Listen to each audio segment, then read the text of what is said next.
Muy bien. Buenos días a todos. En esta charla que vamos a ver ahora, me toca a mí la parte de hablar del aporte significativo al uso racional de la energía, que significa el aislar, y como un elemento, digamos, accesorio, el modo de maximizar el confort hidrotérmico de los edificios, minimizando los gastos que eso involucra. Como dijo María en su presentación, yo tengo una parte como académico y una parte como consultor externo, y bueno, en esto me permite de alguna manera mediar entre la producción y el conocimiento técnico. Sí me parece importante, basándome en muchos de los conceptos que expresó al principio Gustavo Fernández, que en esta idea de aislar bien hay un conjunto de voluntades. En los aspectos técnicos y académicos esas voluntades vienen hace tiempo recorriendo caminos juntos. Lo cierto es que cuando hoy se hablaba en la primera exposición del tema de la normativa, este país tiene una normativa bastante profusa sobre el tema. La característica es que la normativa es de uso estrictamente voluntario en términos generales. Muchos de los profesionales, académicos y técnicos de distintas empresas nos reunimos periódicamente en Irán. Otros formamos parte también de algunos comités, como del INTI Construcciones, y entonces ustedes en mi exposición van a ver incluso algunos retazos y cosas tomadas, no solo algunas propias, obviamente la mayoría de ellas, sino algunas de los conceptos, es decir, compartidos con otros colegas que incluso, es decir, participan dentro de esta estrategia común de apuntar hacia las mejores aislaciones, de este concepto de mejores aislaciones, es decir, incluso con otros productos, es decir, que son competencia en el mercado. Pero bien marcó Fernández esta mañana, es decir, no tiene sentido a veces disputarse un pequeño mercado, es decir, cuando en realidad esto requiere de un cambio cultural, un cambio normativo profundo. Entonces, cuando haya además eventualmente un mercado desde el punto de vista empresarial, al cual concurren también intereses sociales y personales, es decir, cuando exista un mercado más amplio, después discutiremos quién tiene mayor o mejor parte de ese mercado. Lo importante es aislar. Este es el concepto que voy a tratar de transmitir y las razones por las cuales esto ocurre. Y en el momento de hablar de aislar, dado que mi función es una función de asesor técnico, trataré de mencionar fugazmente en el lapso que esto me lo permite, en el breve lapso que esto me permite, es decir, el cómo, el cuándo y el dónde. Cuánto aislar, es decir, dónde aislar, cómo hacerlo adecuadamente. Esto ya lo han visto ustedes, no necesitan muchos detalles. Esto está tomado de la Secretaría de Energía, si bien el dato es viejo, no ha variado sensiblemente. Esto se establece que el consumo energético general residencial es del 24%, del orden del 24%, el comercial y público 8%, es decir, para su mantenimiento, para su funcionamiento. Esto significa, señores, que el 32%, 33% en algunos lugares se indica un tercio de toda la energía consumida es consumida en el hábitat humano, es consumida, es decir, básicamente en los edificios que habitamos. Es interesante comparar esto con lo que consume energía la industria, por ejemplo, y que, es decir, pareciera ser que estos son elementos más factibles de modificar en cuanto a, es decir, porcentaje de incidencia que los involucrados ya en una tendencia eficiente que suele tener la industria en sus propios procesos de producción.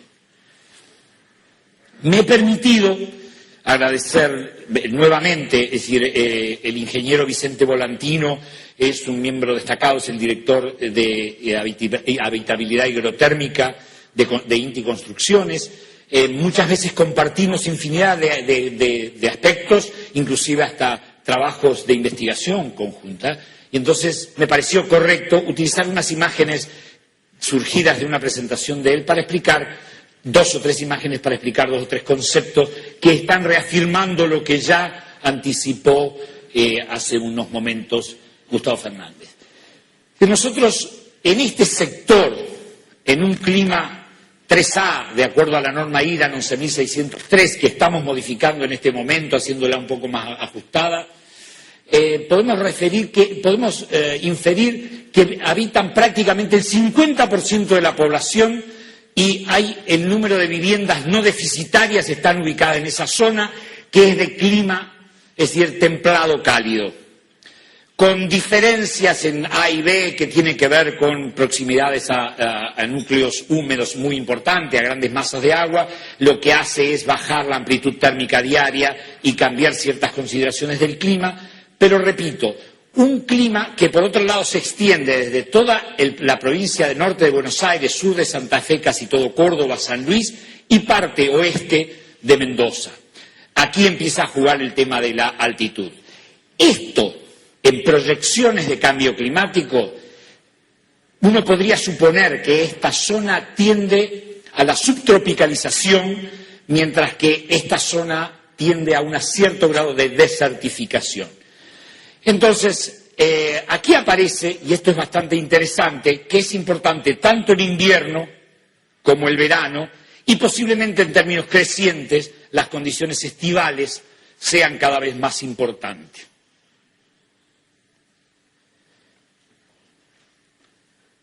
La energía de ese 24% que se consume, podríamos considerar que casi un 40% está orientada a la calefacción y refrigeración. Y este es el porcentaje significativo sobre el que nosotros podemos actuar en nuestras viviendas.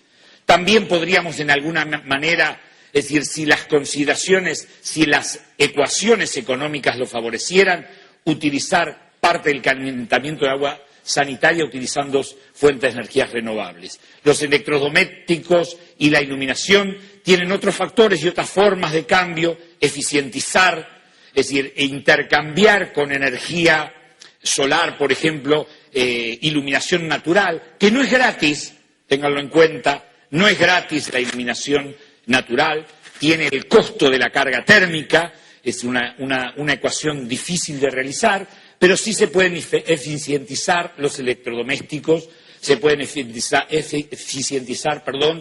decir, las estufas, los calefactores, muchos de los elementos que nosotros utilizamos, y esta es una tendencia que desde hace mucho tiempo se está llevando a cabo en los países, sobre todo europeos. En cuanto a una vivienda, uno podría decir que las pérdidas, para considerar una de las situaciones fundamentales, podrían darse en este clima templado cálido, en un porcentaje más o menos una tercera parte en paredes, techos y pisos, un 33% por infiltraciones de aire y otro a través de las ventanas. Es decir, obviamente estamos hablando de ventanas simples, ventanas cuyas carpinterías no son de la hermeticidad que podrían serlo, viviendas construidas como son las tradicionales de nuestro medio en la zona central.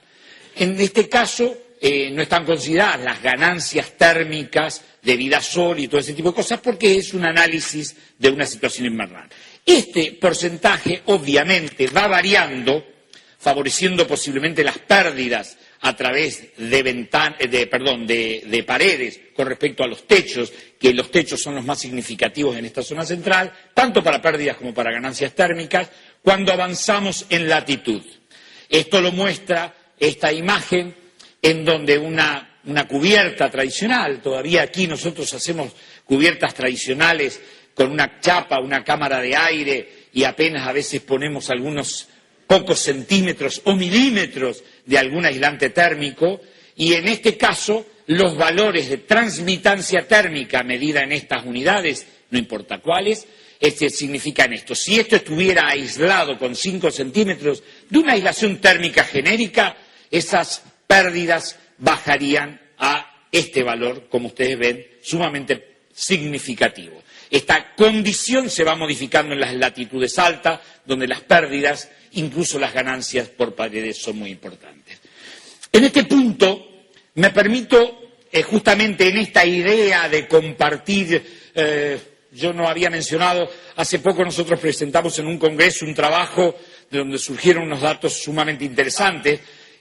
Tomamos datos del INDEC, de las viviendas del último censo, es decir, tomamos todas las viviendas, es decir, casas y las viviendas departamento que no fueran extremas, de todo el país, cuál era la distribución de esas viviendas, y después con datos de Enargás tomamos los meses de invierno a través de los datos climatológicos de grados, días de calefacción, hicimos una serie de análisis numéricos y presentamos un trabajo en donde decía, esos datos fueron expresados algunos por Gustavo Fernández, es decir, que nosotros podíamos ahorrar en todo el país alrededor del 40% con solo 5 centímetros de un aislante en pared y unos 7 centímetros de aislante en cubierta.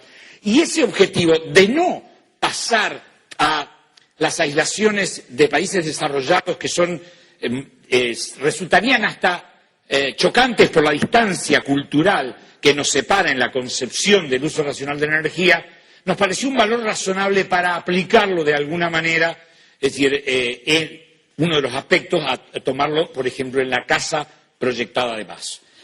Este ejemplo es un ejemplo numérico con todos los datos climatológicos y demás, cedido gentilmente por el ingeniero Paul Bittner, con quien compartimos normas IRAN, es decir, compartimos un montón de eventos y estamos siempre interesados por estas cosas, y es el presidente del Comité Ejecutivo del INTI Construcciones, de los cuales también formamos parte, comité del cual también formamos parte.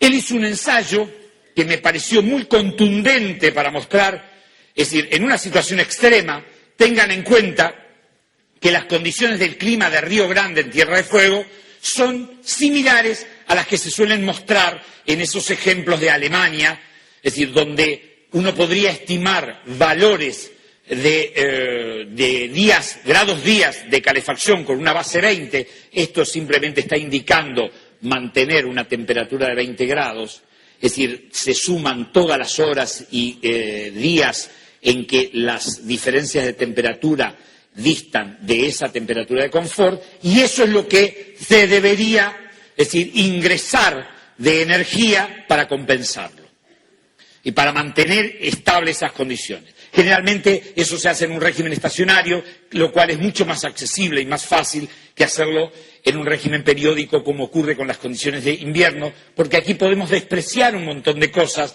en cambio en las condiciones, de estivales, las condiciones de veranos, uno tiene que analizar, es decir, las variaciones de temperatura, la incidencia de la masa térmica de un modo muy significativo y muchos otros aspectos como las ganancias térmicas interiores. En régimen estacionario, condiciones de invierno, uno puede hacer algunos ensayos comparativos mucho más interesantes. A los efectos de ese cálculo, se tomó que era una casa con un techo semejante a la superficie habitable, del orden de los 100 metros cuadrados. La superficie de cerramientos opacos se estimó en otros 100 metros cuadrados, valores más o menos verosímiles.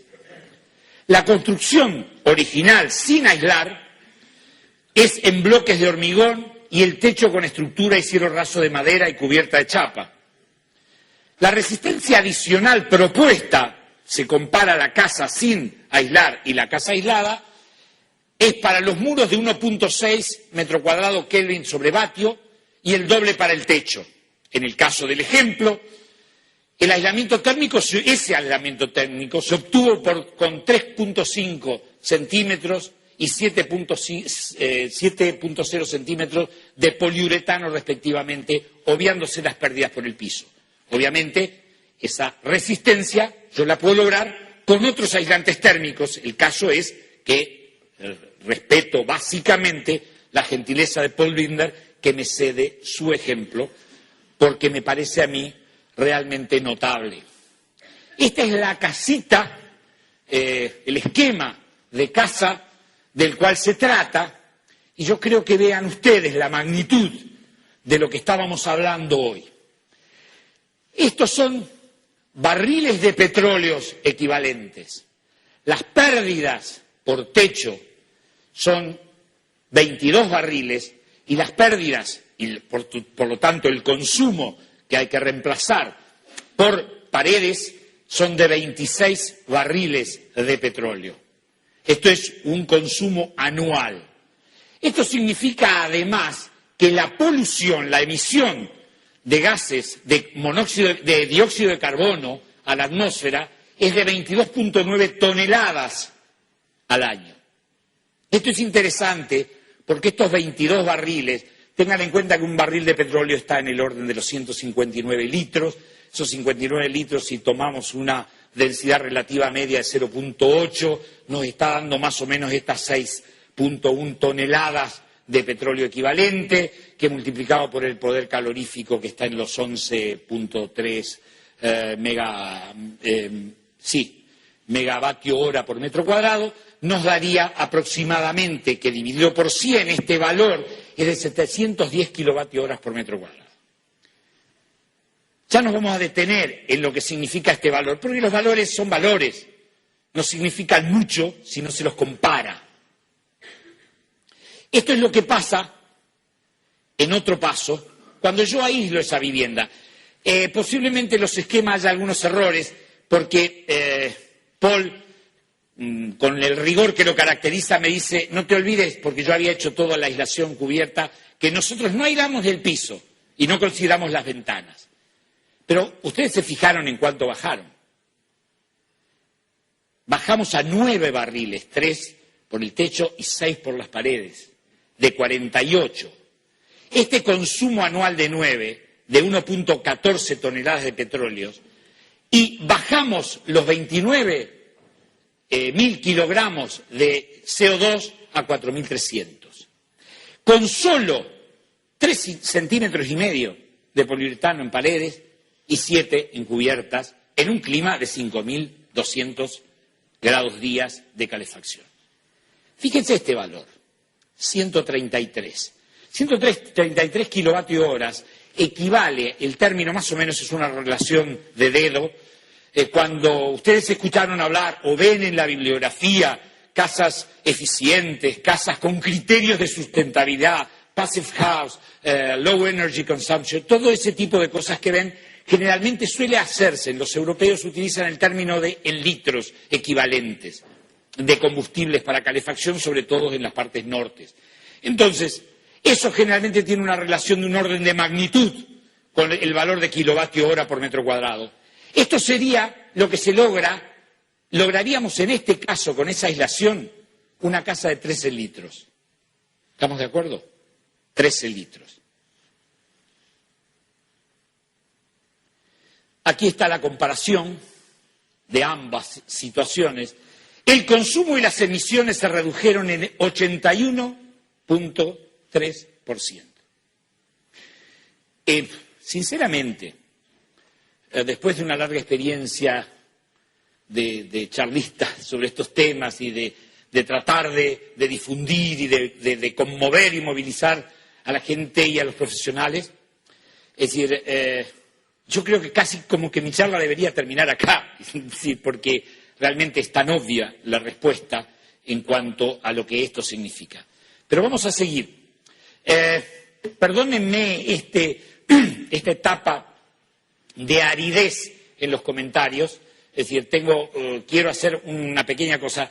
Después de la crisis del petróleo del 73, donde el barril de petróleo pasó de 6 a 18 dólares, se tomaron una serie de políticas públicas en distintos países.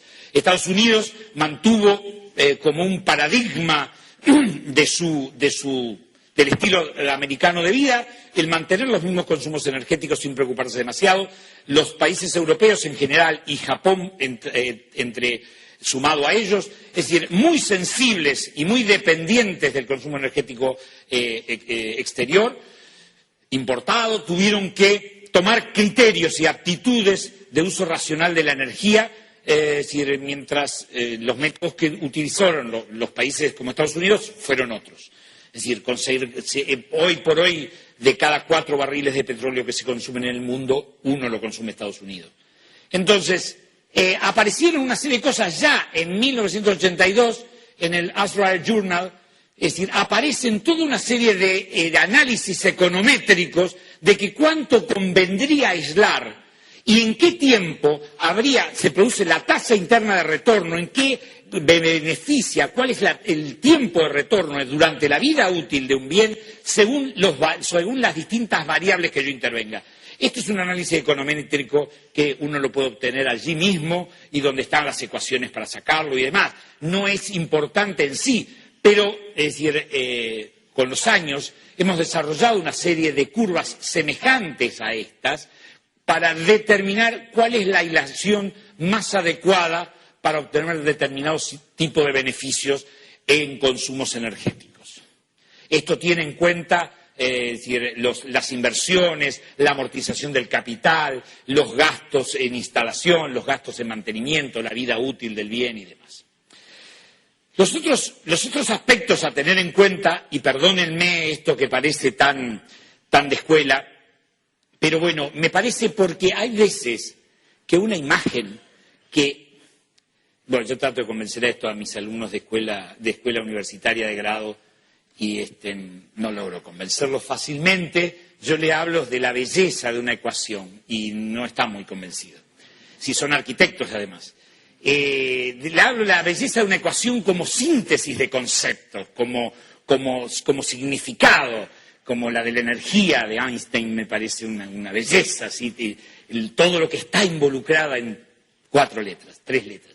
Entonces, en este caso, el flujo de energía está indicando el traslado de la energía de adentro para afuera, de afuera para adentro, de lo que sea, va a depender directamente de la diferencia de temperatura que haya entre un medio y el otro. Si este valor es 0, obviamente eso es 0. No hay traspaso de energía de ningún lugar a otro. Si este valor es alto, afecta directamente al flujo y el flujo es muy grande, la pérdida o la ganancia térmica. Sobre este tipo de cosas, en el caso de una vivienda, yo no puedo hacer mucho, porque esto va a depender de algún modo de ciertas condiciones de confort que tienen un rango más o menos corto, estrecho, y va a depender además de las condiciones climáticas del medio, sobre las que no puedo hacer mucho. Sin embargo, acá hay un factor que si crece, porque es inversamente proporcional, reduce ese flujo. Ese factor es nada más que la resistencia térmica, la barrera que yo le impongo para que ese flujo no sea tan ligero, tan liviano, tan fácil. ¿Y eso de qué depende? Sí depende de nosotros. Depende el espesor de un material aislante e inversamente de la conductividad de ese material aislante, que es lo que lo define. Todos los materiales aislantes, mejores, peores, tienen un orden que está entre los 0,3, 0.03, 0.04 unidades de conductividad térmica. Uno diría, bueno, sí, pero es muy importante, 33% más, menos. Pero en realidad lo que importa es que, por ejemplo, si tomamos un valor de 0,4, un hormigón tiene 25 veces más conductividad. Y nosotros hacemos paredes de hormigón visto sin ningún tipo de aislación, 25% más. ¿Estamos de acuerdo? Un ladrillo tiene 20 centímetros más. Un aislante de 1,5 centímetros equivale térmicamente a un ladrillo, no en masa térmica, no en capacidad de acumulación, sino en resistencia térmica, equivale a 30 centímetros de aislación. Muy bien. Entonces, lo importante es el espesor de los aislantes para disminuir ese flujo que, si no tiene que ser compensado, como vinieron ustedes, dramáticamente con eso. Debo recordar que... Bueno, esta es una de las normas IRAM que hacemos, la 11.601, es una vieja, acá hay varios autores, ingeniero, es un gusto tenerlo aquí, es uno de los, no voy a decir el decano de las normas, porque ya le voy a dar imagen de su edad, pero no, el ingeniero es testigo de todos los esfuerzos que hacemos en IRAM para cambiar y modificar y mejorar las normas permanentemente. Esta es simplemente la 11.601 de métodos de cálculo que permite calcular la transmitancia de un muro cualquiera, haciendo la inversa de las resistencias parciales de cada una de las caras, de cada una de las capas, incluyendo las cámaras de aire y todo ese tipo de cosas. Obviamente uno puede acceder a esto muy fácilmente en la norma IRA. Y este es un método interesante que nosotros no utilizamos, pero por ejemplo se utilizó en Francia antes de utilizar cosas más sofisticadas, ya hace como 20 años o más, 30 años tal vez. El CSTB, por ejemplo, imponía valores de transmitancia térmica media, es decir, se sacaba la transmitancia media de un vidrio, de una carpintería, de un muro, de un techo y demás, se hacía la suma ponderada, es decir, la suma por el porcentaje de toda la envolvente que ocupaba, y se sacaba un valor de transmitancia media que definía la categoría a la cual pertenecía ese edificio. Había un umbral, a partir de eso, es decir, no se aceptaba el edificio, es decir, y por debajo de esos valores tenían distintas categorías. Hoy eso devino en ya en toda Europa, con el tema de la clasificación ambiental de los edificios, ya empieza a haber no solo incentivos, es decir, a través de impuestos y demás, que siempre los hubo desde hace muchos. Yo estudié en Europa en los principios de los 80 y ya existían leyes con subsidios y demás. Entonces, hoy por hoy, en este caso, serviría como una referencia a la transmitancia térmica media para un análisis muy sencillo de cómo se puede comportar ese edificio. Y además es interesante porque no es restrictivo para la creatividad de un arquitecto, porque lo único que está diciendo es decir, bueno, si yo puedo usar más vidrio, puede ser vidrio doble, vidrio simple, pero en cuyo caso debo pagarlo con algún tipo de elemento que mejore ese valor, compense esa pérdida a través de un vidriado con una mayor aislación en las partes opacas. Por último, y con esto les prometo que nunca más, hay dos aspectos interesantes en las cuestiones que tienen que ver con el confort y que son los problemas higrotérmicos. Es decir, no solo las cuestiones térmicas, sino las cuestiones de la percepción de la humedad y de cómo eso, es decir, cómo nuestro cuerpo interactúa con un medio gaseoso, es decir, y superficies emisivas, radiantes y demás. Es decir, en este caso es un simple diagrama que por un lado tiene los valores de vapor de humedad absoluta o las tensiones de vapor interior de un determinado medio, por otro lado tiene las temperaturas. Esto es el famoso diagrama ciclométrico para una presión atmosférica a nivel del mar. Esto indica que el hombre se siente cómodo, por ejemplo, en un punto que está a 22, 23 grados de acuerdo a ciertas características y pautas culturales y con una humedad relativa del orden del 50%. Aquí estaría cómodo. Pero hay un montón de otros aspectos que hacen que este diagrama se extienda y que haga que el ropaje, las brisas, la irradiación, ciertas condiciones que tienen mucho que ver con el diseño arquitectónico, que hacen que esto se mejore en estas condiciones. Pero además aparece un segundo tema que es muy importante. Acá, por ejemplo, hay cualquier dato. Acá hay una situación en donde yo tengo una temperatura de 45 grados, un kilopascal de humedad absoluta o de humedad, y esto significa, de alguna manera, que tengo un 10% de humedad relativa. Pero que lo que es importante, que si aumenta la humedad, como si yo estoy vaporizando algo en el medio, seguramente de estas cosas, Georg Thomsen, que esta tarde les va a contar algunas cuestiones, porque muchas veces hemos estado charlando sobre estas cuestiones de los riesgos de condensación y demás. Esta es la curva de saturación. Entonces, ¿qué es lo que pasa? A medida que aumenta la tensión de vapor, yo estoy vaporizando algo, estoy hirviendo algo, está aumentando la humedad relativa. Por otro lado, si yo me mantuviera en el mismo rango de humedad, pero bajara la temperatura, llegaría a un punto donde yo estaría en esta curva de saturación y tendría lo que se llama temperatura de rocío. Es decir, con este grado de humedad, que es lo que pasa a veces en los locales interiores en invierno, baja la temperatura, por ejemplo la de una superficie, y se produce la condensación en esa superficie. Es decir, yo puedo producir condensaciones aumentando a una temperatura determinada, aumentando la tensión de vapor interior o, si no, de todas maneras, bajando la temperatura de las superficies. Basta de esto, por favor. Ya está, ya pasó. Relájense.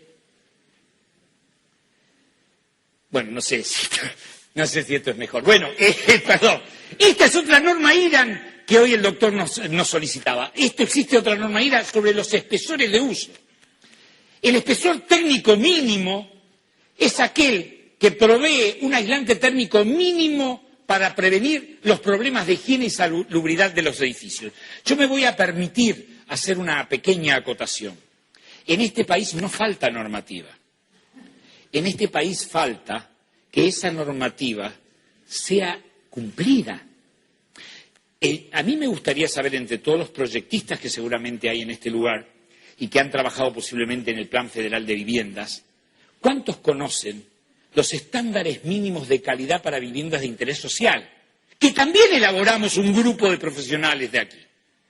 Es decir, y que está en la Dirección de Tecnología e Industrialización de la Nación. Es decir, existen estándares mínimos que nos reuníamos, nos peleábamos, parecía que hacíamos una cosa valiosísima, y hoy se construye sin que la gente sepa.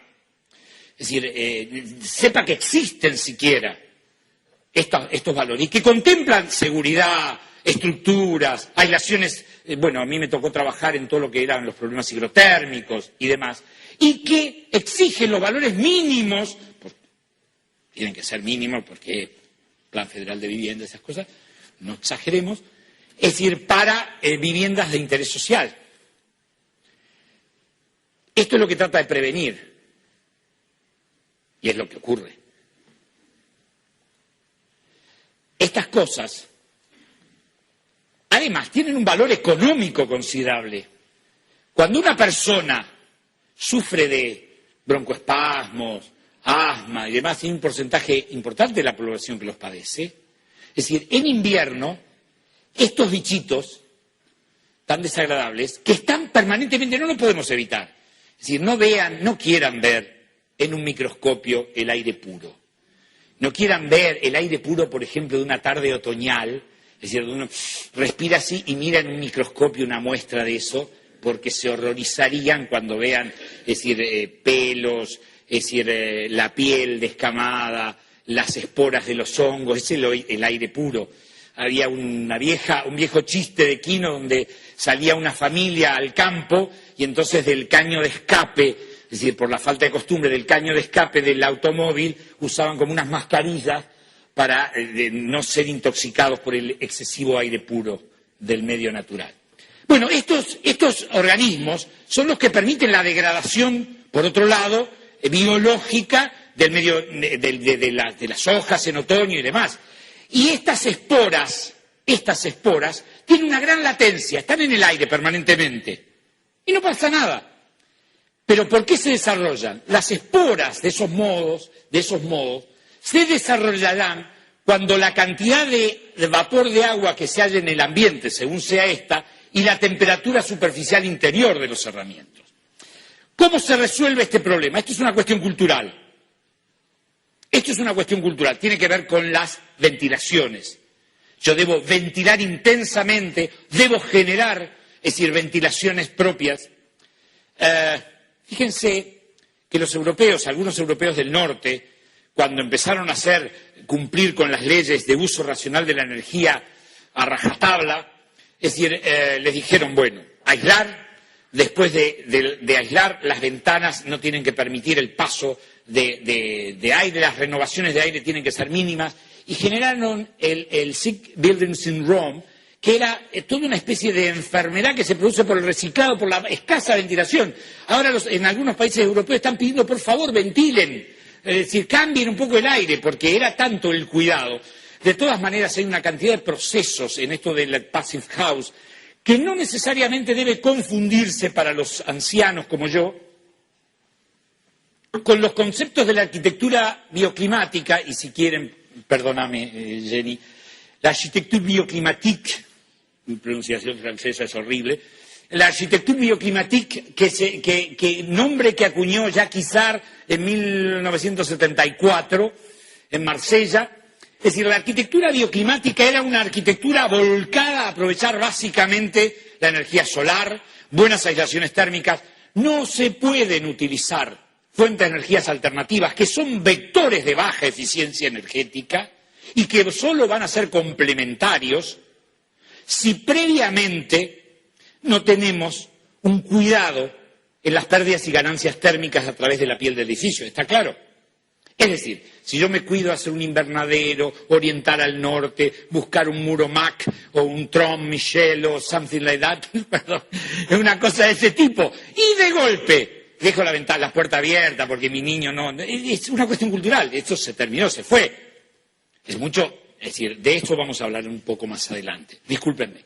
La cantidad de vapor de agua es una cuestión cultural. Si yo quemo combustibles internos, por ejemplo, en el gas natural, cada 1000 kilocalorías de gas natural, yo tengo 120 gramos de agua que entra en el ambiente. Si yo tengo una estufa de 3000 kilocalorías, bastante común, de fuego abierto en el interior de un hogar, la tengo todo el día encendida, en 10 horas metí unos 3,5 litros de agua, más o menos. ¿Estamos de acuerdo? Un viejo profesor mío, el profesor Pizzi, es decir, especialista, patólogo de la construcción, solía decir que él tenía cálculos aproximados, está publicado en una revista Vivienda de hace ya algunos años, es decir, que estimaba que una familia tipo podía producir, es decir, del orden de 20 litros de agua líquida por día en todos los procesos, es decir, internos, de cocción, baño, secado de ropa, etcétera, etcétera, etcétera. Entonces, lo que se necesita es una ventilación activa. El otro punto es la temperatura superficial interior de los cerramientos, que se consigue con buenas aislaciones térmicas, evitando los puentes térmicos y ese tipo de cosas. Estos son imágenes, es decir, yo no voy a caer en lugares comunes que algunos me han escuchado otras veces, donde cuento las anécdotas de mis hijos adolescentes bañándose, o el bebé que dormía en esta cuna y todo ese tipo de cosas, porque ya es demasiada perversión. Pero bueno, esto es una clara marca de puentes térmicos, es decir, aquí se produce el puente térmico es simplemente una diferencia de temperatura superficial, definida arbitrariamente en 4 grados, en donde del conjunto de la superficie hay 4 grados menos, entonces hay un mayor riesgo de que allí se produzca condensación. ¿Estamos de acuerdo? Las humedades de condensación pueden ser superficiales o intersticiales en los cerramientos, en la envolvente de los edificios. Las condensaciones superficiales van a depender, como ya lo dije, de la presión del vapor interior, de la cantidad de vapor de agua que se genere, que se resuelve con la ventilación. La temperatura de las superficies interiores, que coadyuva a resolverla una buena aislación térmica o una suficiente aislación térmica.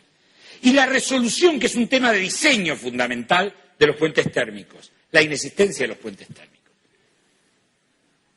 Hay un punto con respecto a las responsabilidades de esto. Yo alguna vez, en una maestría que hice, tuve la suerte de tener como tutor de tesis al que es hoy el director del Torrojas de Madrid, don Juan Monjo Carrió, y él escribía en un libro algo que a mí me conmovía mucho. Él escribió en un libro que el 50% de los procesos patológicos en la construcción se deben a fallas de proyecto y que el 25% se deben a fallas de ejecución y solo un 15% a fallas de materiales. Esto debería hacernos pensar en cuántas cosas podemos evitar con un conocimiento un poco más riguroso de algunos aspectos o por lo menos con un interés centrado en los problemas que vivimos. Puentes térmicos, ¿qué son los puentes térmicos? Puentes térmicos son puentes térmicos geométricos, por ejemplo, los que se dan en un ángulo cualquiera de una pared de mampostería. Acá está arbitrariamente tomado con colores para hacerlo más emotivo, pero lo que está diciendo es lo siguiente: cada color es supuestamente una misma temperatura y acá en el ángulo va decreciendo. ¿Por qué? Primero, porque yo tengo que la circulación de aire interior por rozamiento se ve dificultada y no se homogeneiza en el ángulo, y además porque una superficie interior reducida tiene una superficie exterior expuesta a bajas temperaturas mayores. ¿Estamos de acuerdo? Entonces hay una pérdida que hace que allí se produzca una reducción de esa temperatura. Por otra parte, tenemos los puentes térmicos constructivos, que son la inclusión de heterogeneidades dentro de un paramento, típicas de las estructuras independientes que después se cierran con tabiques. Es decir, por ejemplo, en este caso, este es un ejemplo español, pero bueno, esto como ellos le llaman ladrillo de medio pie y una racilla. Acá hay una columna de hormigón. Esto está muy bien aislado, pero ¿qué pasa? Es decir, esto es de hormigón y tiene una transmitancia mucho mayor que esto, por lo tanto se produce este tipo de situación. Si esto hubiese estado metido adentro o el aislante hubiese estado por afuera, se hubiese evitado el puente térmico. Yo he tenido que asesorar a varias empresas que una vez construido un edificio, generalmente edificios de cierta magnitud e importancia, con esta imagen, está un poco a la moda de imágenes de edificios brutalistas, en alguna medida con buenas superficies de hormigón visto y demás. Una vez construido, se plantean, bueno, ¿ahora cómo lo aislamos? Y no es un tema fácil de resolver. Los puentes térmicos geométricos y constructivos se dan, por ejemplo, en un sistema de construcción de steel framing. El sistema de construcción de steel framing, el sistema de construcción de acero galvanizado liviano, es decir, tiene unos puntos de encuentro en los ángulos que independientemente de está aislado debidamente en su cara interior, pero acá se junta la condición geométrica del ángulo más la situación de facilidad de transmisión que el metal hace del calor interior al exterior. Esto se resuelve si la aislación es exterior, si la aislación del muro es exterior. Nos quedan las condensaciones intersticiales, que van a depender fundamentalmente de la permeabilidad al vapor de agua, es decir, que tengan los elementos de cierre, de la localización del aislante nuevamente y de la eventual necesidad de una barrera de vapor. Fíjense en este ejemplo, que me permito hacerles muy esquemático, por favor. Es decir, George, no me critiques excesivamente, por favor, es esquemático, lo reitero. Es decir, esto sería un interior a 18 grados centígrados, un exterior de 1.3 grados centígrados, una temperatura frecuente en el conurbano bonaerense, una pared de ladrillo tradicional macizo de 30, entre comillas, con una aislación de 4 centímetros de cualquier cosa afuera. Esa aislación que hoy mencionó Gustavo como AIS, External Insulation and Finishing System, es una buena aislación en el sentido que además de aislar por afuera, que es una buena solución y evitar toda posibilidad de puente térmico, me deja una masa térmica interesante del lado interior, masa térmica cuya función es atemperar de algún modo las variaciones de la temperatura interior. Esto sería más o menos desde los 18 grados interior, cómo va decreciendo en un régimen estacionario la temperatura hasta llegar a 1.3. Obviamente la caída más sustantiva se da en el aislante térmico. Ahora bien, yo acá tengo, supongamos, 72% de humedad relativa, que es lo que suele darse en estos valores. Valor bastante bajo, por otra parte, de la norma 11.625, que alguna vez deberíamos también rever. Bueno, y esa norma nos indica que a esa temperatura de 18 grados con 72% de humedad, la tensión de vapor es tanto. Por lo tanto, si esa tensión de vapor, que va a ser mayor que la del exterior, tiende como si fuera un flujo de calor a irse el vapor de agua del interior hacia el exterior. ¿Qué pasa cuando nos vemos obligados, como los edificios que a veces ocurre, que se acuerdan tarde de que hay que aislar y aislamos internamente? Si aislamos internamente, nos encontramos con este problema. Fíjense ustedes con dónde cae la temperatura, fíjense ustedes qué es lo que pasa. Esto no expresa, quiero aclarar, la cantidad de agua que se condensa, no expresa. En el momento de tocarse ya se produce condensación, disparan una serie de fenómenos hidrotérmicos que no vienen a cuento.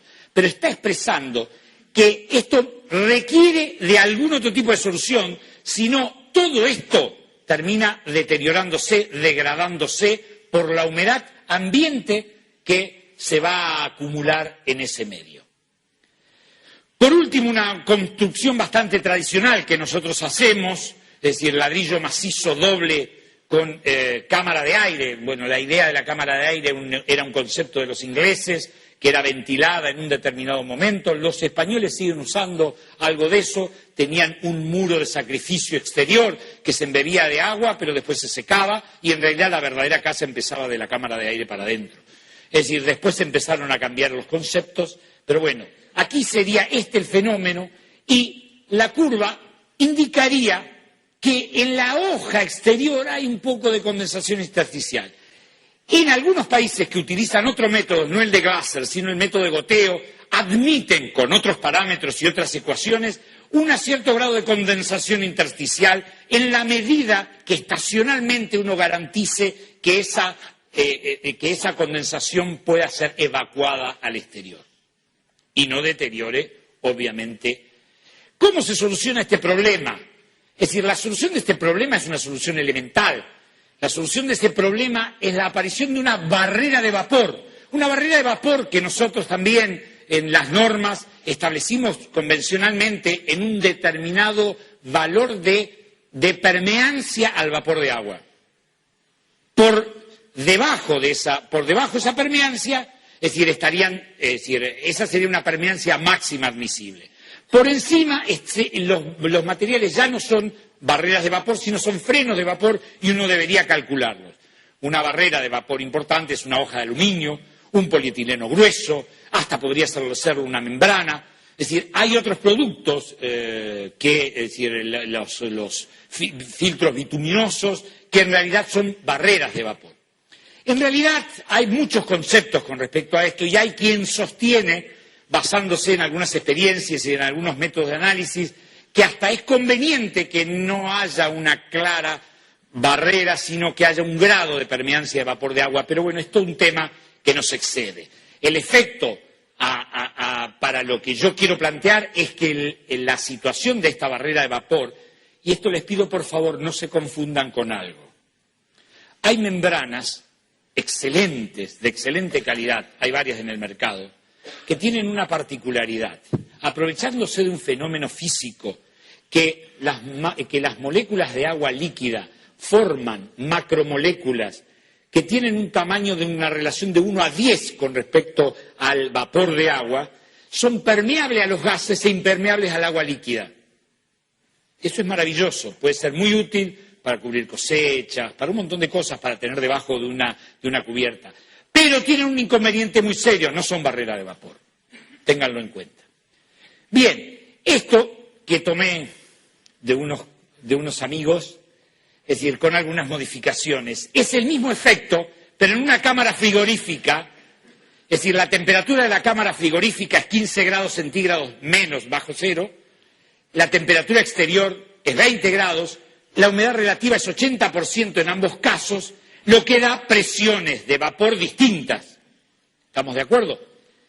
No se ve muy claramente y pido disculpas por eso, tiene que ver con un exceso de luz.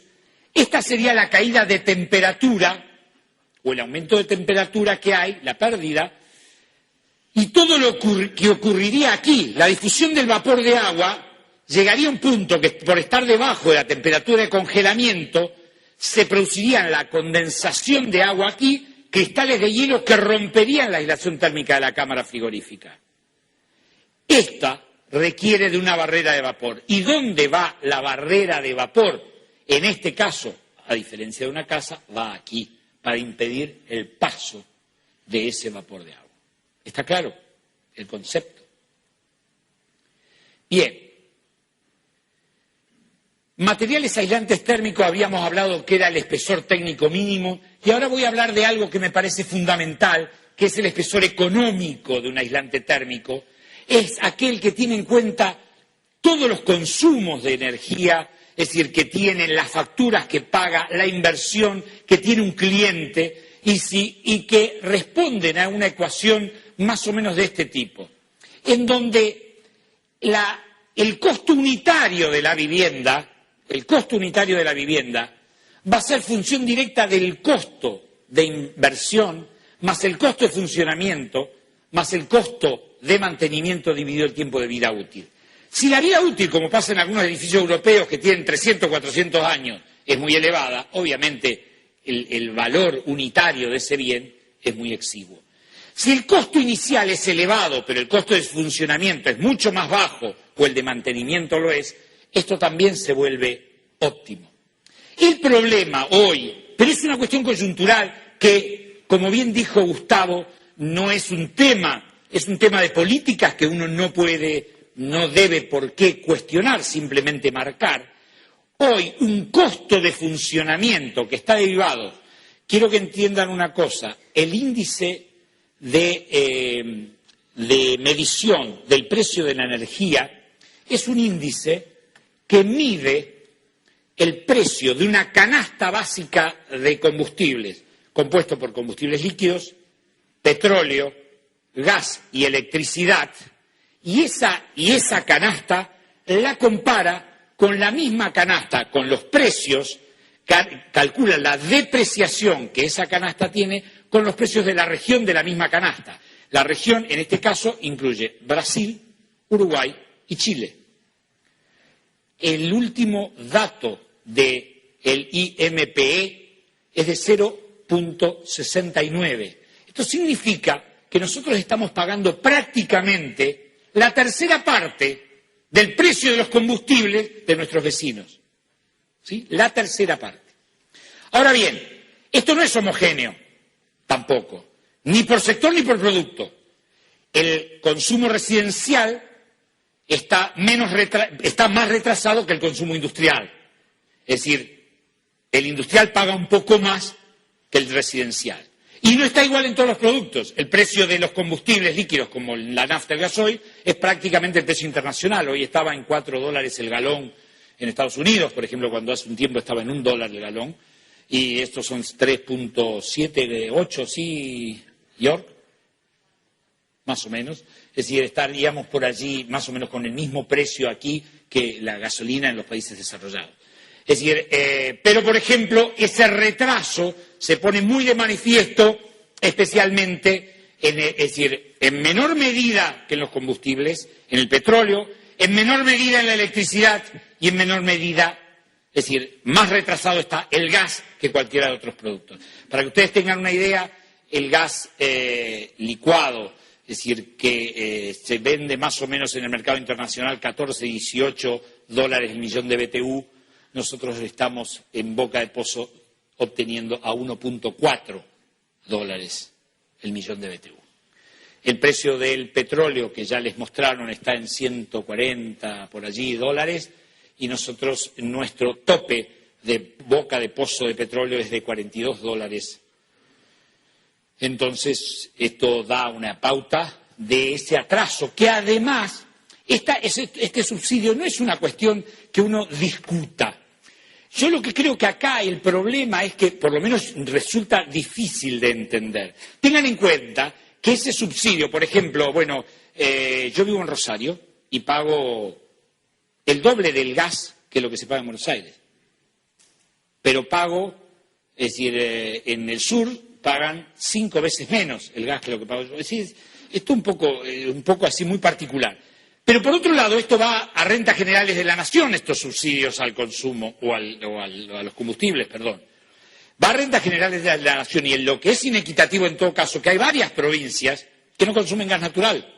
Es decir, 4 por lo menos, es decir, Misiones, Formosa, Chaco y Corrientes no tienen red de gas natural. Consumen gas en garrafa, que es mucho más costosa.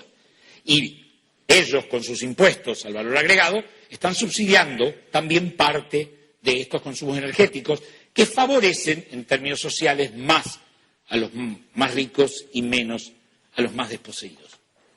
Esta es una visión, por lo menos coyuntural. De todas maneras, son muy fáciles, son muy difíciles. Lo que sí uno entiende es que esta situación es insustentable a mediano plazo.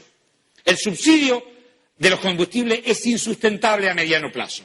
Y además nos crea conflictos externos, porque fíjense que esto forma parte del poder adquisitivo de la gente, tener un combustible barato, pero también del costo de producto. Es decir, si yo tengo un costo de producto minimizado por una energía barata, es decir, puedo competir en condiciones de inequidad con otros vecinos que están regionales que no están utilizando esa misma metodología. Creo que dije muchas cosas horribles recién. Me parece que espero que pase desapercibido. Bien. El espesor ecológico es otra cosa. Este espesor ecológico es de aquello que vamos a empezar a hablar de aquí en más en nuestro mundo y tiene que ver con un montón de cosas que posiblemente al doctor Nazareno le van a interesar y que conoce profundamente.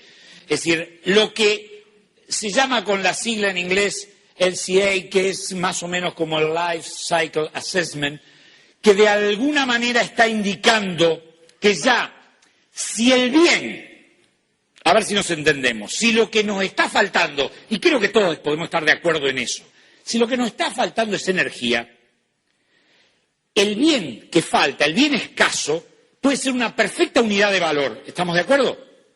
Es decir, siempre en el mundo lo que no había era lo que se convertía en la unidad de canje, la unidad de valor.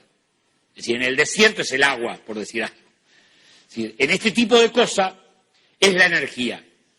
Nosotros, cuando hacemos análisis más profundos, son complejos, pero ahora se empiezan a hacer, de los productos que utilizamos en la construcción, en el mundo desarrollado se empieza a hacer este tipo de análisis, Life Cycle Assessment, que indica también en otro término en inglés, Energy Embodied, o sea, la energía involucrada desde que yo retiro la materia prima de un lugar, la traslado a una fuente, la transformo, la produzco, la pongo en obra, la transformo de alguna manera, la incluyo hasta la disposición final de ese bien o el reciclado de ese bien. Entonces eso me da un valor de energía mensurable. Muchos productos hoy es lo que trata de hacer BASF en algunos productos, es lo que hace en rigor, y eso pone otros productos de allí que se sigan buscando nuevas soluciones técnicas, se busca aquellos con mejores LCA. Es decir, aquellos que además después se compara eso con toda su producción o su ahorro de energía en su vida útil. Y nos vamos a dar cuenta, ¿por qué digo esto? Porque hace poco asistí a una conferencia sobre sustentabilidad, término que me genera muchas dudas, sobre todo lo de la arquitectura sustentable, pero bueno, decir, esto no es el tema de debate hoy, donde vi, por ejemplo, una gran cantidad, una pérgola hecha con paneles solares, en un lugar, no importa. Entonces, era como un edificio paradigmático, los edificios inteligentes, los edificios sustentables que se venden. En una época que yo estudiaba hace mucho tiempo atrás, estos temas de las celdas fotovoltaicas y demás, se decía, yo tenía un profesor italiano que había estudiado en Japón, y decía, bueno, el tope estábamos en 7-8% de transformación de energía solar, de rendimiento, de transformación de energía solar en energía eléctrica, y dice, mirá, yo creo que el tope de esta posible evolución es el 12%. Nunca va a transformarse más del 12% de la energía solar en energía eléctrica. Lo cierto es que hoy se habla del 14%, pero no mucho más. Esto significaba, no soy experto en el tema y seguramente alguien podrá corregirme, pero es el concepto de lo que quiero extraer. Una celda solar posiblemente no nos devuelva en toda su vida útil la energía involucrada en el proceso de producción de la misma. Con lo cual, utilizarla donde hay, en una ciudad donde pasa un cable de energía eléctrica, que es un vector energético mucho más eficiente, es un absurdo. Es un esnobismo, es una, no sé, no es bueno ese tipo de cosas. Es decir, ahora bien, si yo lo tengo en un satélite o lo tengo en el medio del desierto para bombear agua, yo no puedo llevar un cable al desierto ni conectar a 220 un satélite con un cable largo. Entonces allí tiene una capacidad de oportunidad, un valor, eficiencia formidable. ¿Estamos de acuerdo? Entonces, la tecnología de muchos edificios inteligentes, cuando la analizamos desde el punto de vista del LCA, empieza a ser dudosa. Es decir, muchos edificios son capaces de ahorrar energía y hasta producir energía, pero con determinados mecanismos y tecnologías de alta eficiencia que llevan involucrada muchísima energía. ¿Estamos de acuerdo en lo que trato de decir? Es una visión distinta, donde la energía, que es el bien demandado, es la unidad.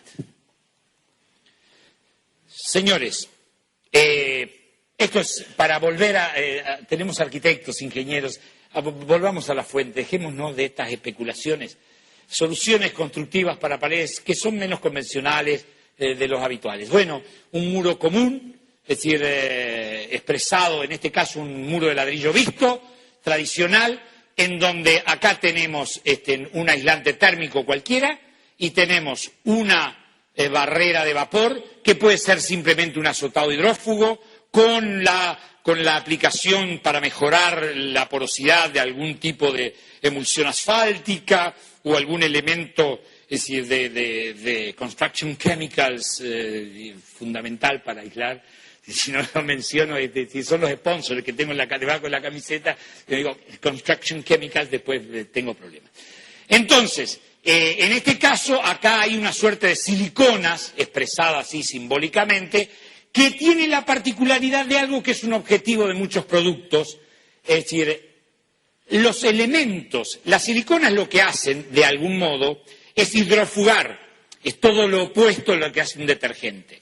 Bueno, pero no voy a explicar esto de la tensión de vapor, ni del perlado, ni del ángulo de mojado. Lo que sí voy a decir que la ventaja de una silicona es que deja los poros abiertos, no los sella. Entonces el agua a presión ingresa, pero vuelve a salir fácilmente. La tendencia del mundo también es tener revestimientos exteriores macroporosos. Esto significa aquellos que con el mismo concepto de no dejar pasar el agua líquida y sí dejar pasar el vapor de agua, permitan que de alguna manera el agua que ingrese o el agua que pudiera estar salga fácilmente, es decir, haciendo una especie de equilibrio por procesos de absorción y de desorción. Ese es el concepto de eso. De ese modo, además, la silicona impide de algún modo la eflorescencia de sales de arrastre y toda una serie de cuestiones. Y esta barrera impide la condensación intersticial aquí. Estas son soluciones tradicionales, esta es la que suele haber en un edificio. El problema de esto en los edificios es que muchas veces la estructura, es decir, llega hasta el borde del ladrillo. Cuando la estructura está acá adentro, el elemento estructural está acá adentro, acá hay un tabique, y esto cubre de algún modo la estructura, se supera el problema del puente térmico y es una buena solución. Es decir, es una buena solución. No es una buena solución cuando lo que yo estoy cerrando son paños y dejo las estructuras, porque eso va a hacer que en el interior se produzcan condensaciones intersticiales que siempre aparecen en esas zonas estructurales y particularmente en los diedros y en los triedros de los edificios. Esta es la solución que proponía y que posiblemente se establezca para no alejarnos demasiado de los sistemas constructivos tradicionales, la solución que proponía, es decir, que se proponía para la casa de Bath, que es una construcción de ladrillos tradicionales cerámicos portantes, con una aislación exterior y con productos que son, es decir, productos adhesivos, que son unas mezclas cementicias con polímeros que permiten adherir placas de espuma rígida de algún material, es decir, mallas reinforcing mesh, le suelen llamar, mallas de refuerzo de vidrio asódico no atacable a los álcalis, y terminaciones texturadas que hoy una de esas marcas habían mencionado, era Synergy, que es un producto que hoy produce BASF. Entonces, el sistema de aislamiento de doble capa para cubiertas, que lo diseñamos, es decir, de alguna manera ad hoc, es decir, especialmente para el Instituto de Vivienda de la Provincia de Buenos Aires, con el arquitecto González, muy preocupado por esos problemas, y en realidad tratábamos de decir cómo con bajo costo podríamos nosotros, ¿cómo? Hay gente que se preocupa por eso, créanme, en los institutos públicos. No, es decir, ¿cómo podíamos con muy bajo costo, con el poliestireno que hay en el mercado, que es el de menor densidad, el más barato, el de 2 centímetros, cómo mejorar, evitar los puentes térmicos y hacer que esto no se hunda? Bueno, lo hacíamos haciendo esto, una doble hoja, 4 centímetros de poliestireno, una doble hoja y teníamos una solución decorosa. Quiero decirles que en general en estas soluciones no superan los valores de los 2 centímetros las aislaciones térmicas. Y lo que es mucho más grave, que no es un problema económico, porque cuando uno va a una casa en un country, el mismo arquitecto que diseñó un plan federal generalmente pone los 2 centímetros de aislante térmico en el country. O sea que no es un problema económico, es un problema de concepción, un problema de valoración, es un problema de ponderación. Esta es la forma de colocar eso, el orden de los elementos, para evitar las condensaciones de cualquier tipo. Bueno, acá hay una barrera de vapor para que no haya condensaciones aquí, y en general lo que se aconseja es dejar los poros abiertos también en la madera. Es mentira eso de que se produce la condensación. La madera, permanentemente, la madera natural absorbe y desorbe toda la humedad ambiente produciendo un equilibrio. Lo que hay que mantener es los poros abiertos. Para eso existen los lasures, por ejemplo, y no los selladores. El techo ventilado, y me quedan muy pocas imágenes para mostrarles, es también una concepción que es difícil de introducir en este medio, pero que por otro lado es absolutamente obligatorio en los países de Europa, en casi todos los países, que es dejar, es decir, de generar de alguna manera una posibilidad de ventilación en los techos cerámicos para evitar que la humedad que se va acumulando en los poros en un día de helada llegue a producir, por un problema de heladicidad, es decir, la ruptura de las cavidades y de las porosidades y por lo tanto colapsar la teja. Es decir, se puede lograr de distintas maneras, pero bueno, básicamente esos. El techo invertido, perdón por lo de invertido, siempre me corrige Thomson este tipo de cosas. Y esto quedó así porque alguien me olvidé, pero fíjate para que no. Es decir, mirá lo que dice ahí. Sistema de aislamiento superior para cubierta pesada. Ya dejé de lado lo invertido porque lleva a confusión.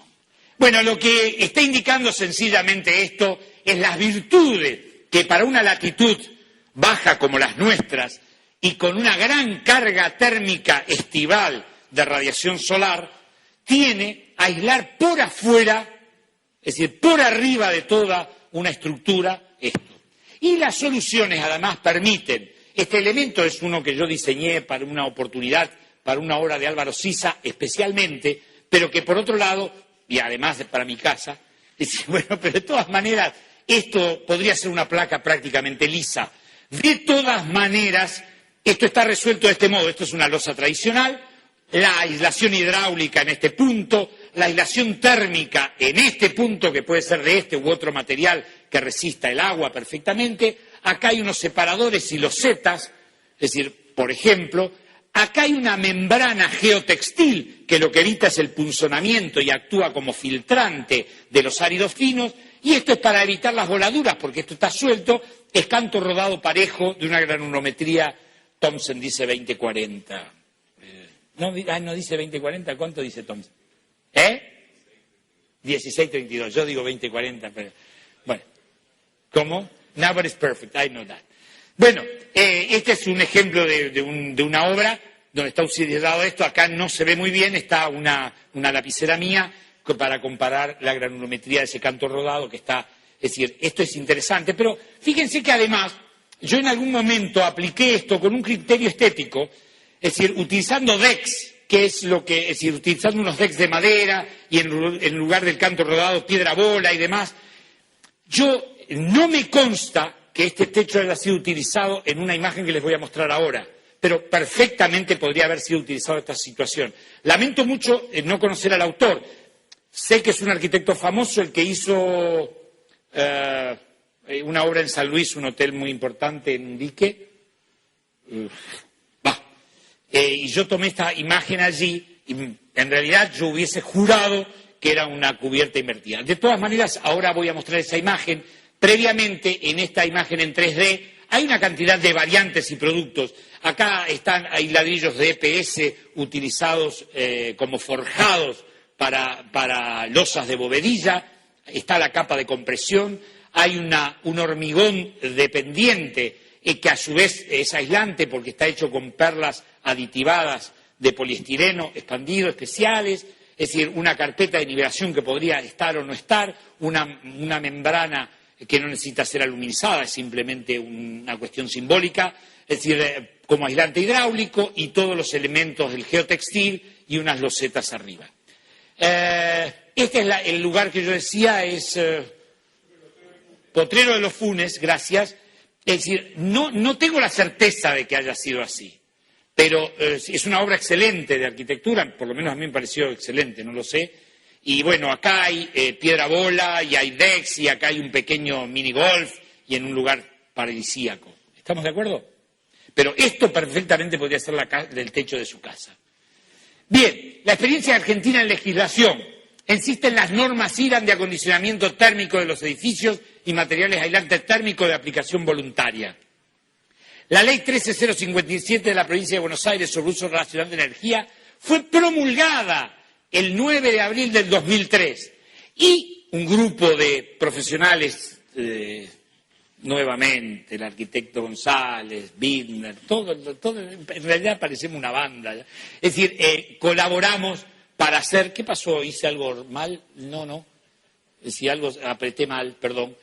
Si a lo mejor está un poco loca, porque tengo que terminar ya y yo me estoy atrasando. El tema es que las conclusiones de esto me parecían importantes.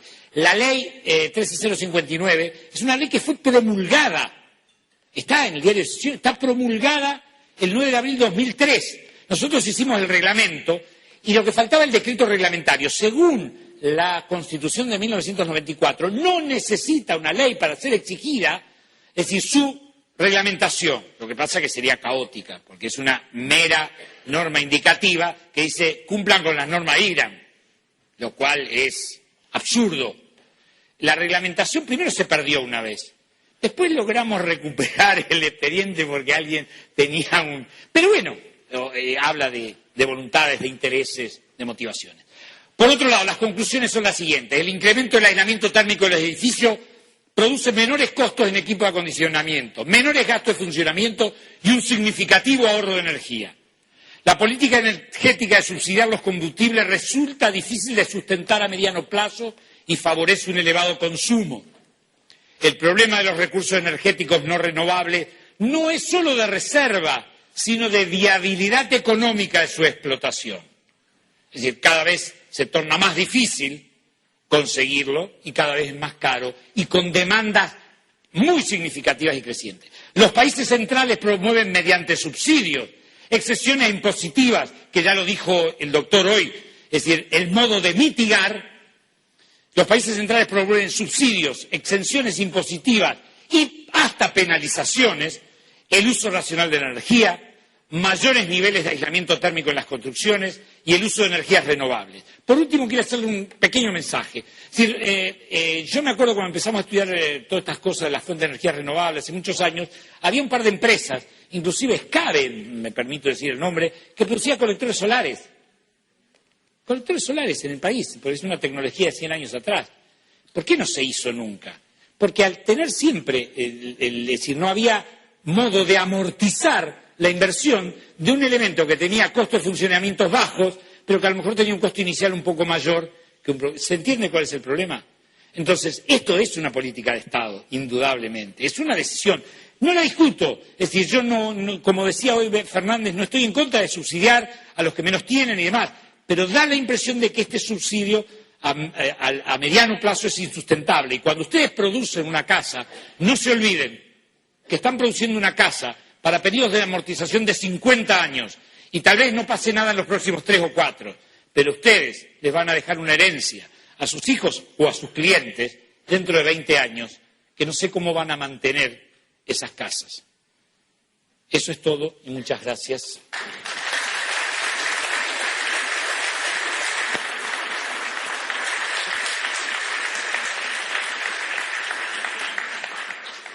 Tenemos un espacio de preguntas, si quieren hacérselas al arquitecto Asqueta.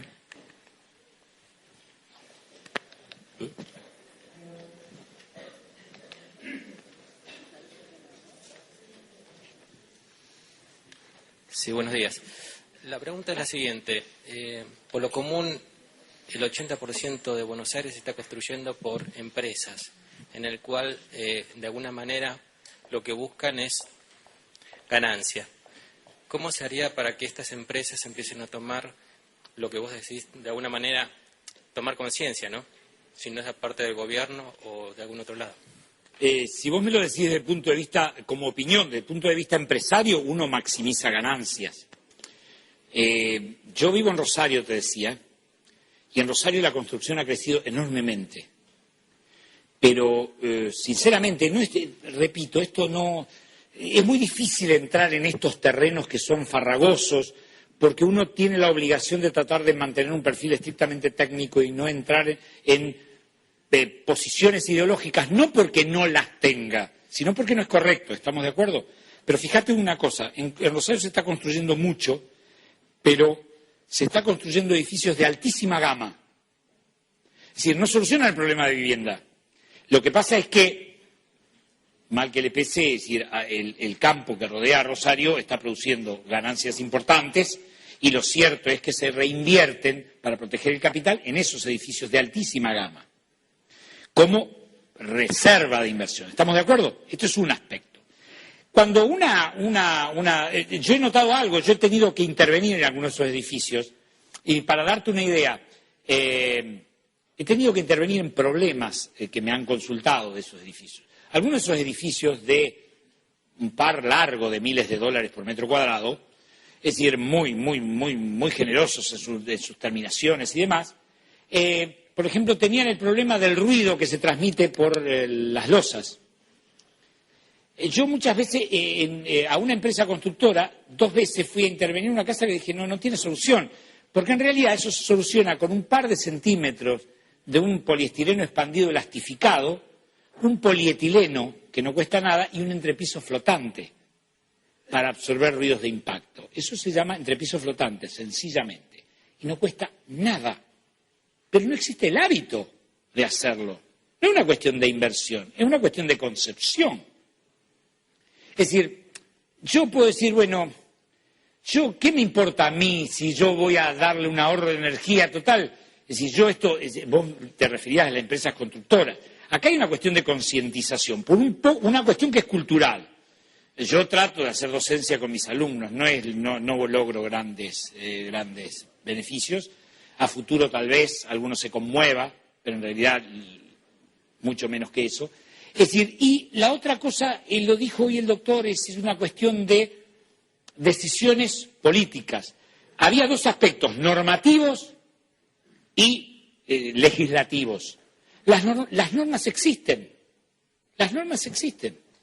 son aplicables. Lo que no puede haber son perfectibles, a veces discutimos realmente horas, porque si esto nos ha pasado, si no tendría que ser un centímetro más, un centímetro menos, y después la gente no usa ni el centímetro más ni el menos, no usa. Entonces, ¿por qué discutimos horas en las reuniones para ver qué? Pero en realidad es como esas cosas que uno hace con una visión de futuro. Es decir, el día que el Estado decida cambiar su política energética, de algún modo, porque le parece que es el momento adecuado, por otras razones, es decir, va a tener de nuestro lado un aporte y las herramientas necesarias para hacerlo. ¿Estamos de acuerdo? Pero esto es una cosa común. Es algo que, como pasó en los países europeos, concientizaron de cuál era el problema, costos, es decir, cuestiones impositivas, eso lo impone el Congreso, lo vemos ahora. Es decir, si yo quiero hacer una exención impositiva, en Italia me acuerdo que había una ley que si yo ponía un colector solar pagaba menos la luz y así, toda una serie de cuestiones, siempre ha sido de ese tipo, ¿está? Entonces, algo tiene que haber. Si hay subsidio a la energía, debería haber subsidio a hacer un uso racional de la energía. Ese es el planteo, sí.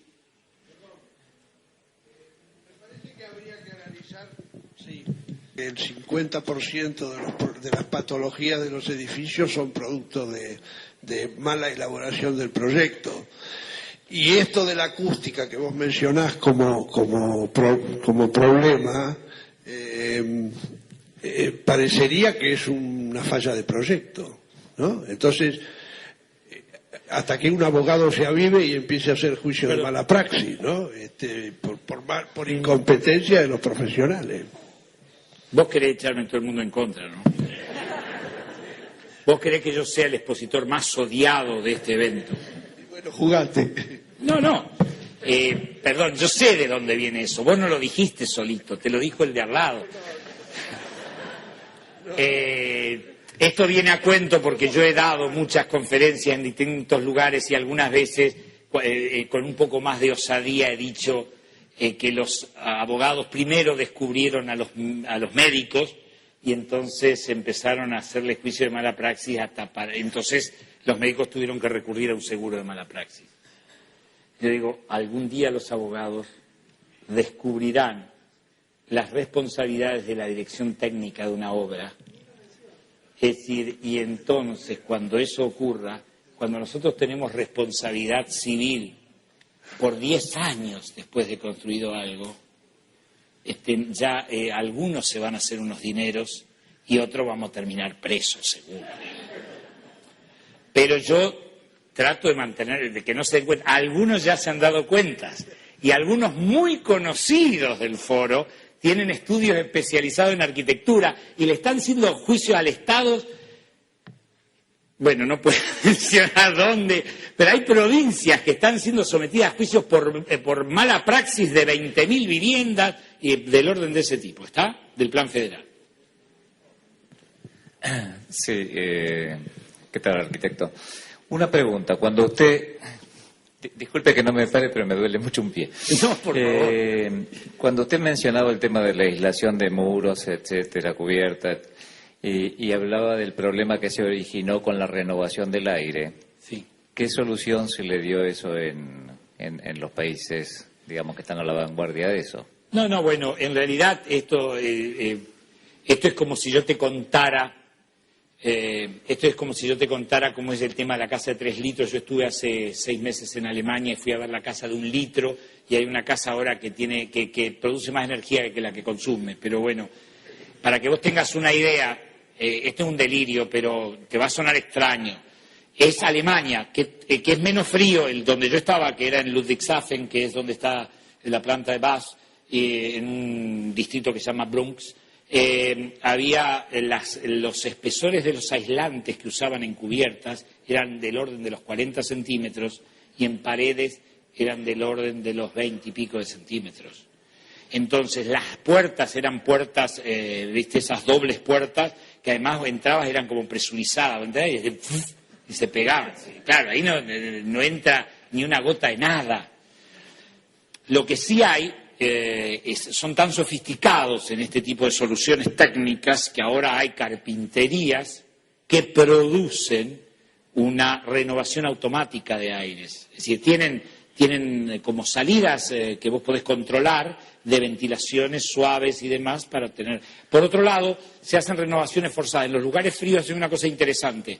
Existe un sistema en este concepto de Passive House que es muy interesante. No se desaprovecha nada. Entonces, yo saco el aire viciado, forzado, lo saco afuera. Por otro lado, tomo de otro extremo aire, es decir, fresco, es decir, pero se encuentran en un intercambiador de aire, como si fuera el radiador de un algo, ¿sí? Entonces, ¿qué pasa? El aire viciado, antes de salir al exterior, entrega parte de su calor al aire de ingreso, con lo cual ingresa aire precalentado. Sí, una cosa así. Hay muchos elementos que son, créeme que hay muchas cosas que son de diseño. La famosa historia de utilizar la energía geotérmica. Si la energía geotérmica, no la energía producida por el calor del centro de la Tierra y de sucesivas, sino el tema de que a un par de metros de profundidad yo tengo la temperatura media anual. Es la temperatura de la napa, ¿sí? Acá debe andar en el orden de los 18 grados. Esto significa que si yo extraigo agua de pozo, casi siempre está a la misma temperatura. Viste que en verano te morí de frío si te bañás en agua de pozo. está a 18 grados, el cuerpo está a 36, realmente fría. Pero cuando hace 0 grados, 2 grados, la temperatura de 18 te parece tibia. En Estados Unidos se está construyendo mucho ahora con serpentinas precisamente a 2 o 3 metros de profundidad.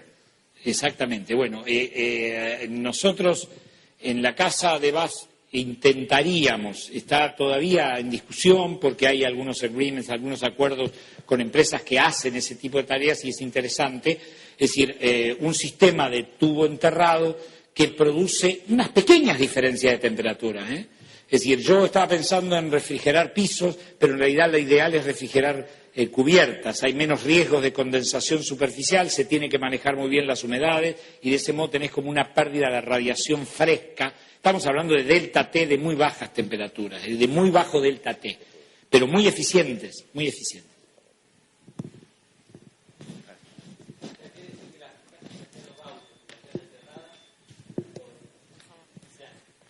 Que las casas que hacían los gauchos, que las hacían la mitad enterrada y ponían unas cubiertas llenas de paja y eran más aislantes que las que estamos construyendo ahora. Sin duda alguna, lo que pasa es que la construcción tradicional, la construcción sin arquitectos, por decirlo de alguna manera, se lo llamaba en una vieja publicación de Eudeva, Arquitectura sin arquitectos, que se pasaba de generación a generación, era una arquitectura muy adecuada al sitio, al lugar, a las condiciones del lugar, a los materiales, a las condiciones climáticas, a la topografía, a un montón de cosas. De golpe aparecen las casas palafitarias en lugares húmedos y cálidos, con techos bordeando todo, con grandes pendientes, y aparecen las casas masivas con pequeñas ventanas en la puna. En los climas desérticos o secos, la amplitud térmica diaria es muy grande. Pero como hay mucha transparencia atmosférica, la radiación y la temperatura del aire durante el día es muy alta. Es decir, porque hay mucha carga térmica. El construir masivamente con muros pesados hace que se caliente ¿qué hacen, por ejemplo, en lugares como Mendoza o qué hacían tradicionalmente en lugares como La Puna? Una vivienda a la mañana temprano, con la poca agua que había, se baldeaba y se dejaba solo. Se secaba solo, que además daba una humedad casi necesaria porque el clima era excesivamente seco y cuando la sequedad del clima es muy grande, es decir, nosotros que vivimos en esta zona, yo que vivo en el litoral, eso no nos parece una fantasía, pero yo he estado en lugares muy secos, muy áridos, donde las mucosas se te secan, las membranas y demás. Entonces, en ese caso, ellos humedecían el piso, se secaba y además, por calor latente de evaporación, arrastraba el resto de calor que quedaba acumulado. Después cerraban la vivienda. La temperatura exterior aumentaba considerablemente y se iba cargando ese muro de calor. Y el pulso térmico iba avanzando. Al atardecer la temperatura exterior caía y parte de ese flujo térmico iba de nuevo para atrás y otro para adelante. De acuerdo al espesor del muro, que hay toda una tradición al respecto a eso, al atardecer, cuando la temperatura estaba por debajo de la de confort, el muro estaba tibio y cálido. ¿Estamos de acuerdo? Eso es construir de acuerdo al clima. La masa térmica es interesante cuando las viviendas son de mucho tiempo o las amplitudes térmicas son elevadas. En los climas donde las amplitudes térmicas son cortas, climas húmedos, es decir, esa situación no es tan aconsejable, la masa térmica tiene que ser menor y no es tan útil en invierno como lo es en verano, pero se necesitan menores porcentajes de masa térmica. ¿Estamos de acuerdo? Por eso conviene aislar por afuera, porque eso atempera. En el caso de las construcciones de steel framing, lo que hoy presentó Gustavo Fernández, el PCM, es decir, son phase change materials, son como unos granitos de una cera que se funden a 26 grados, pero están envueltas en un polímero microscópico, ¿estamos de acuerdo? Y se mezcla con la roca yeso, no sé si está diciendo una imprudencia, secreto de Estado, es decir, se mezcla con la roca yeso, entonces en un gypsum board interior, es decir, se tiene ese PCM, esas sales de cambio de fase, por decirlo de alguna manera. ¿Qué es lo que hace eso? Cuando la temperatura interior, como no tiene masa térmica ese edificio, está muy bien aislado, es como una heladerita.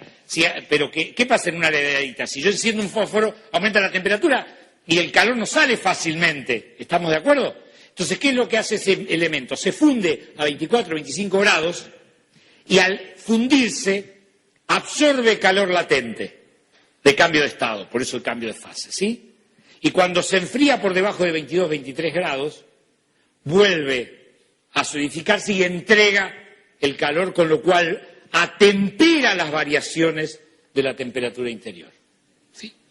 Sí, acá no mencionaste las fachadas transventiladas, que sería interesante si tenés una opinión. No, las fachadas ventiladas son interesantes y como hay muchas soluciones, si uno ve, por ejemplo, el edificio del cigarro, ese de Barcelona y todo ese tipo de cosas, yo creo que uno tiene que hacer una diferenciación clara. La arquitectura de firma tiene otros parámetros, tiene que tener otros parámetros necesariamente. ¿Por qué tiene que tener otros parámetros? Una vez, no importa, en un diálogo con Calatrava decía una cosa, es decir, cuando hace el puente del Alamillo que va a la Cartuja, es decir, que cruza la isla, ese puente de un solo puntal, parecido al de la mujer aquí, hace el Alamillo y al lado había un puente hecho por un ingeniero. Y alguien le pregunta, pero arquitecto, ¿cómo es posible, arquitecto ingeniero, ¿verdad?, de Calatrava, cómo es posible que ese puente, es decir, cueste 6 veces más barato que el suyo? Lo que pasa, dice, que Sevilla quería un puente de Calatrava. Esta es la historia. Es decir, Gehry puso el Guggenheim, es decir, en Bilbao, y creció Bilbao. Bilbao se puso en el mapa gracias a Guggenheim. Entonces, si yo digo ahora, yo te puedo decir, las chapas de titanio del Guggenheim están oxidando. En el aeropuerto, ¿cómo se llama? La estación esta de Waterloo, de la salida del Eurostar, se caen algunas piezas de vidrio, de obras que aparecen en los diarios de como paradigmáticas. Pero no es ese el análisis que yo puedo hacer, ¿está? Porque tienen otra función. Perdón, les he robado demasiado tiempo y les agradezco mucho, mucho, mucho la atención que me han dispensado.